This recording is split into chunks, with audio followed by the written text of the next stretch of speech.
Je vais chercher les carottes. Ouais, les carottes, tout ça, les marcelises, on va les voir. bon, on va les voir ensemble. Ouais, les trancheuses, elles sont derrière. C'est les carottes qui fait trop chaud, chef. Ouais, c'est ça, pour la machine. Pour faire quoi, des copeaux. Les élèves de l'école hôtelière d'Avignon ont assisté les grands chefs étoilés pour la préparation du repas. Les enseignants de l'école étaient auprès d'eux pour canaliser leur entrain. Je vais être un petit peu la relation entre le professionnel étoilé, l'enseignant et puis bien sûr l'apprenant. Donc c'est vrai que souvent ils ont l'habitude, les chefs, de travailler en brigade, donc de donner des ordres bien précis. Et l'étudiant, il est étudiant, donc il n'est pas encore au top. Donc on fait un peu la relation. Donc pour eux, bien sûr, c'est quand même fabuleux de pouvoir travailler avec les chefs et de voir de l'extérieur. On sort un petit peu du cadre de la formation, on va dire, référentielle, et de voir un petit peu dans les grands restaurants qu'est-ce que l'on pourra faire d'autre. Pour les élèves, c'est une chance inouïe de partager une passion commune avec de grandes personnalités du monde culinaire, aussi bien sur le plan technique que personnel. Déjà une aventure et en plus des connaissances en plus à acquérir pour performer plus la cuisine.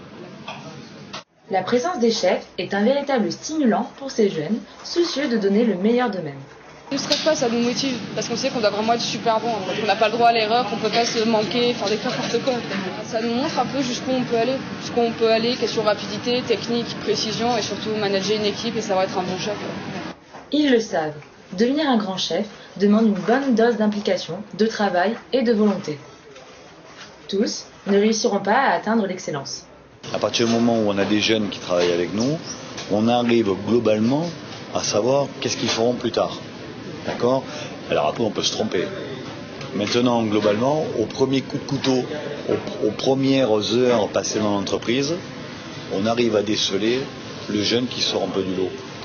Maintenant, il faut donner la chance à tout le monde. Il y a forcément des gens qui resteront cuisiniers, des gens qui deviendront des chefs, et puis d'autres qui deviendront des grands chefs. À partir de là, chacun a la possibilité de devenir ce qu'il doit devenir. Parfois, de belles réussites professionnelles sont rendues possibles grâce à des événements tels que le forum. Il y a 4-5 ans, il y a un jeune qui travaillait avec nous en pâtisserie.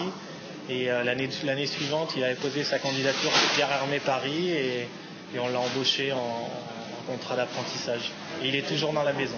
La cuisine française semble toujours faire rêver la jeunesse qui montre un réel engouement pour cet art. La France, réputée pour sa gastronomie, a encore de beaux jours devant elle.